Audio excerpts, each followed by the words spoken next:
What's going on, everybody? Kim Becker and Ryan Blackburn here for your weekly Denver Nuggets AMA, brought to you by Mile High Sports. Make sure that you are following Ryan at NBA Blackburn on Twitter. He will send out a tweet every week asking what questions you may have when it comes to the Denver Nuggets. I almost said Denver Broncos. The Denver Nuggets. We're talking basketball right here, Ryan, and I know you've got a lot of answers for these questions that fans have sent in. Kind of an interesting time of the season, and the Denver Nuggets have been playing pretty well. There's some give and take here, but we definitely have some good questions to roll with today. So we'll get going here. The first one is, I think the defense the last 2 months of the season for the Nuggets will be elite. Do you think that he is crazy? Do you think Kev Missions is crazy for this one, Ryan? It's tough because when you look at the numbers at the beginning of the season and then up through now, I think they're 24th in defense, somewhere in the bottom 10. It hasn't been great to start the year, and this has been the narrative that's been surrounding the Nuggets for much of this season.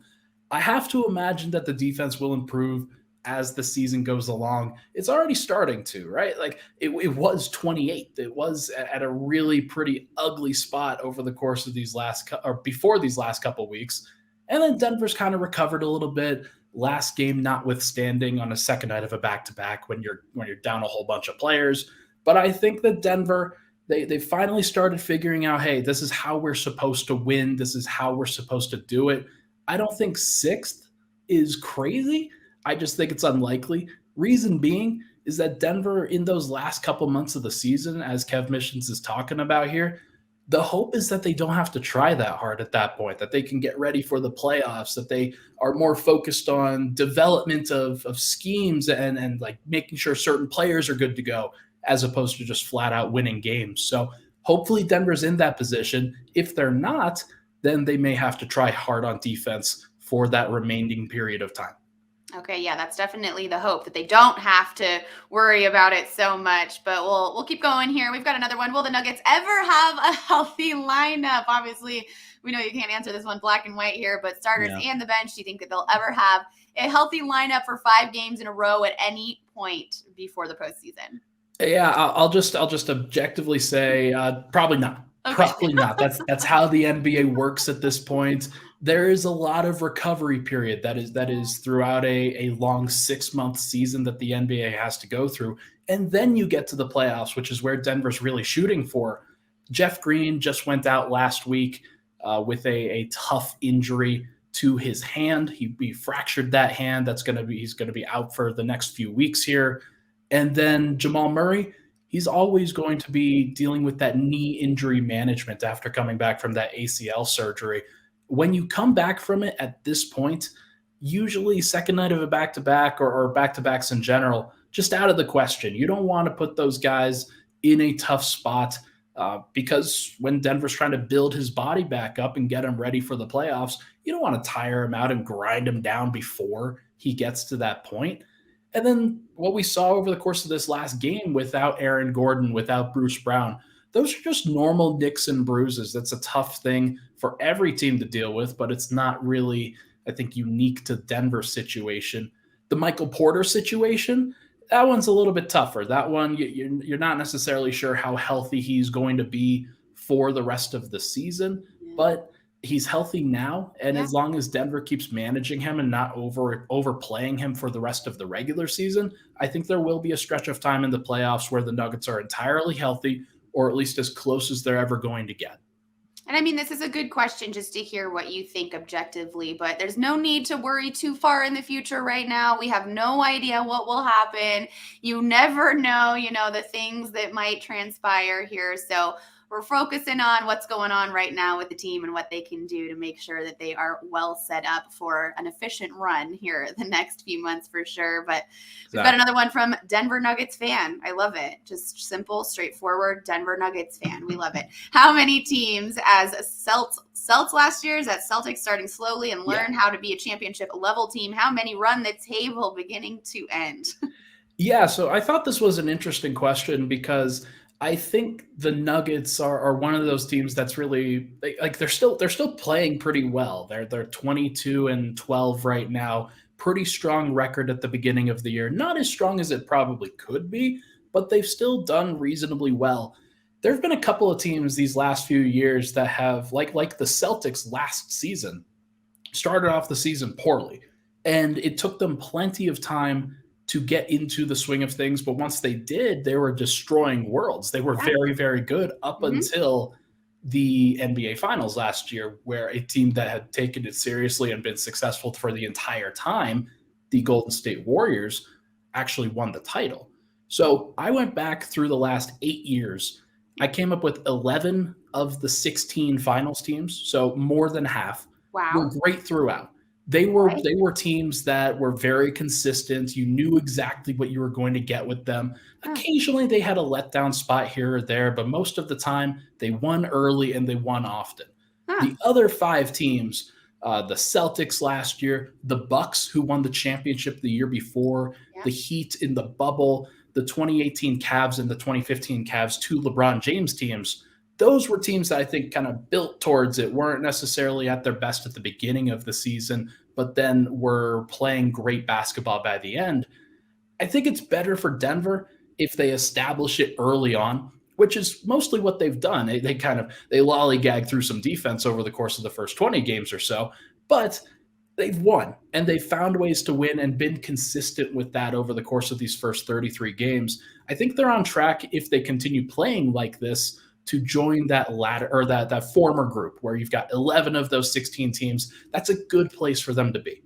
I like that question. I'm so glad that question was answered and that you dug up those numbers for us, Ryan, because it is always interesting to see what method works, when they're creating these rosters, if they're building around one particular player, if it's something that's just a complete team effort, building it from the beginning or rebuilding or whatever it may be. So that's pretty cool. I like that question a lot. And it is interesting to see how these teams end up when they are really running the table beginning to end, if not all of them obviously are going to be able to come away with the championship title, but very interesting to see those numbers. So thank you for that one. And thank you, Denver Nuggets fan, for sending that one in. That was very good question. Very good question. Absolutely. Especially at this point in the season. That was a good one there. But our next is the ceiling/floor of Bones worth the headache, or should the Nuggets trade for a veteran backup point guard? Oh, Bones, what do you think, Ryan? Yeah, this is a tough one, right? He was everybody's favorite rookie last year, just doing extremely well with what he was given. And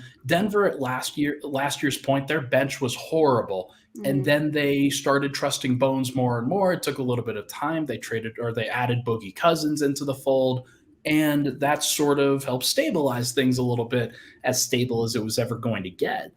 This year, it's somehow been worse. This year, the bench, despite having what I think is a better fit with their personnel in general, and Michael Porter and Jamal Murray and guys like that who can stagger with the second unit more so than guys like Monte Morris and Will Barton last year, somehow it's been worse. Somehow they haven't really made it work. And I think with Bones, he has struggled the most of anybody to really navigate what is exactly asked of him. He's got to play better defense. He's got to be more of a table setter as opposed to just a scorer. So far this year, last game notwithstanding, he has had a pretty tough go at it, where he's been more scoring. He hasn't necessarily set the table well for his teammates, and he's struggling to find that balance as to what the team needs. Now, I don't put it all on him, but the defense is probably where I'm a little bit more concerned with him than I am the offense in general, because teams have been hunting him. They have been absolutely trying to pick him apart, and he's been one of the pressure points for Denver and why their defense hasn't been as good as it needs to be. So I think that they give him one more month. I think that they give him that kind of chunk of time to really figure it out. And if he does figure it out, then they will live with the headache for the entire season. Or it may not even be a headache. It might be perfectly fine. Right. But if he can't really figure out the offensive side and can't really make it work on the defensive side, then I think they might decide to go with Bruce Brown at point guard. Okay. As opposed to Bones Hyland. Yeah. Okay. Well, hey, I mean, it's still some time there. A lot of games to be played in the next month for him to figure it out. But yeah, that's a daunting task, thinking that he might not be around much longer if he can't. So also a good question. These are some good questions sent in today for sure. We'll move on to the next one. If Zeke doesn't show enough progress into becoming a reliable playoff backup 5, what players would you want to trade for at the deadline to fulfill that role? We're looking ahead to the trade deadline here, Ryan. Yeah, so last couple questions here are going to be on trades, and I know everybody's really excited about trades, but the fact is that the Nuggets are really good, and they have very small things that you've got to probably consider heading into the playoffs. Yeah. One of those things is backup center. The problem with backup center is that if Jokic is playing for 40 minutes in a playoff game, then the backup center is only playing for 8. So how much do you really want to fulfill that empty spot within your rotation? I think that Zeke has made some progress. There are still some things that I don't necessarily think he's done well. I think he's been better as a power forward than he has as a center. So if that's the case, and if you don't necessarily trust DeAndre Jordan to do the job, then there are players out there that I could see them kind of making a run at. Whether it's old friend Mason Plumlee, who I've spoken about before on this particular AMA. Mason Plumlee, really solid. Currently on a bad team, not necessarily going anywhere. He's on an expiring contract. It's not that big of a deal to try to acquire him. Kelly Olynyk of the Utah Jazz is another very talented player who I think would be very helpful for the team, especially offensively. That's one of the things that has really stood out when it comes to when Jokic isn't playing. If you have a player who can play like Jokic, which Kelly Olynyk can, then that would really help out somebody like Bones a little bit more. And then Naz Reid is another guy who I would kind of look at a little bit. The Minnesota Timberwolves have been really struggling over the course of these past few weeks, or really the entire season. They have Rudy Gobert, they have Karl Anthony Towns, they have Naz Reid, who is I think, one of their backup bigs while Karl Anthony Towns has been out. Naz Reid is good. He's very talented. Unfortunately, they have 2 max contracts given to other centers. So they might be in a situation where they are trading at the deadline, selling at the deadline, and Naz Reid is somebody who would really help Denver's second unit. Okay. All right. There you go. Well, we're staying on the topic here of trade deadline, trading, and whatever your opinions may be when it comes to that trade deadline, Ryan, which Nuggets trade targets are realistic and which are a dream fit? Of course, you can elaborate on the ones you were just talking about. You can add some in. Let's hear what you have to say.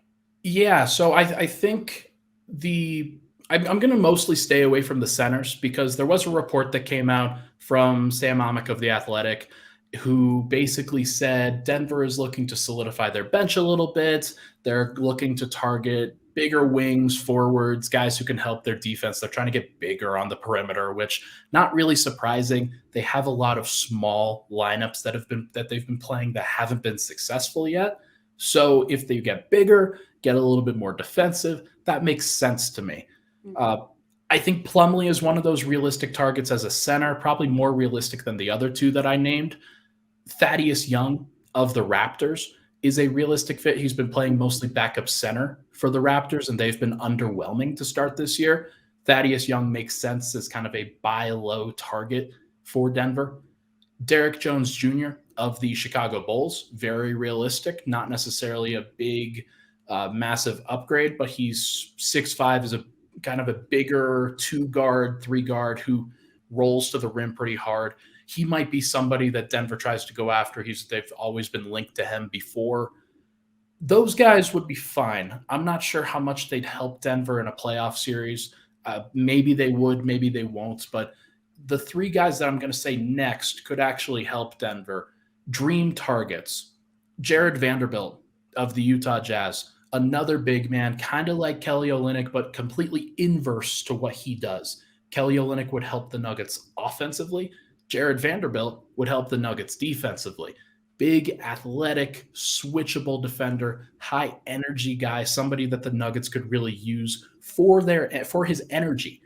Just being somebody who can win them extra possessions and do some good things as a hustler.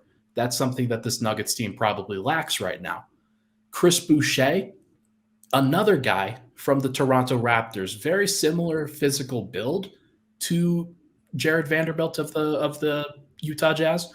But Chris Boucher, somebody who I think has been kind of in and out of the rotation for the Raptors. He's been in lately this year. But if they decide to sell, if they decide to trade, Chris Boucher is that tall, athletic player that Jokic really likes to play with that could really help on the second unit as well. He'd be very helpful. And then last player, Kelly Oubre of the Charlotte Hornets. Charlotte's been bad, kind of like with Mason Plumlee. They could probably stand to trade some of their veterans away.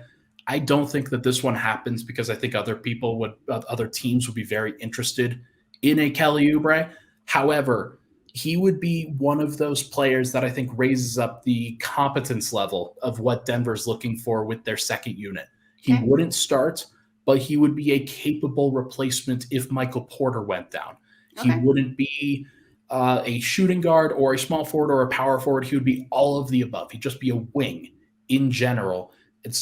Which is a position that I think the Nuggets could really use, where they've been playing Bruce Brown as the guy who guards a lot of small forwards. Kelly Oubre, is 3 inches taller, more athletic, and just a beast at times on the perimeter. So I'd be very interested in trying to get him. Okay. I think that the Nuggets fans listening to this would probably be interested in getting somebody like Kelly Oubre. But whoever the Nuggets decide to get, I don't think that they're done. I think that they're going to make moves. This is a year that they think that they can really win a title. They're not going to sit idly by. They will make something happen. Absolutely not. They're going to do everything in their power to make sure that they've got the best chance possible, especially with who they've got and what they're doing right now. Ryan, thank you so much. This was our weekly AMA, our last one of 2022. Next time I see you, it will be 2023. Next time all of you listening to this will hear our next AMA, it will be 2023. So that's pretty exciting. But Ryan, I hope you have a fantastic New Year's weekend here. Thank you so much, Kim. You too. Everybody else, happy holidays. Welcome into 2023. Hopefully it's a great year. Hopefully it's a great year for Denver Nuggets fans especially. And for the Denver Nuggets. Yes, for the Denver Nuggets and for the fans. Absolutely. All right, Ryan, thanks so much. I will see you next week. Bye.